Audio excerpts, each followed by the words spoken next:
with two pieces of cloth sliding from my shoulder to my chest because my clothes do not define who I am. What defines me is what I do and what I am capable of. 2. Do not stare at me if I have bright colored hair or an inked body. Of course, you can look at me and appreciate the art and effort, but I do not give you the right to stare at me and make me feel uncomfortable. It is an act of bravery of being different, of being unique, of not being afraid to experiment, and not an open invitation to laugh or mock at. 3. If I wear red cherry blossom lipstick and smile at you, do not take it otherwise. Trust me, it's courtesy, not curiosity.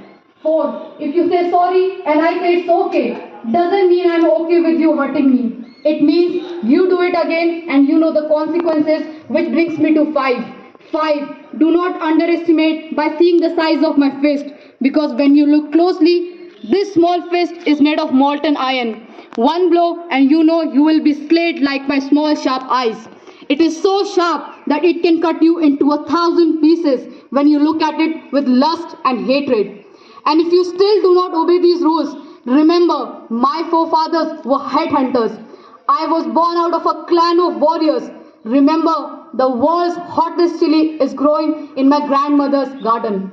Remember the Battle of Kohima, perhaps one of the cruelest battles of World War II. Yes, it was fought in my backyard.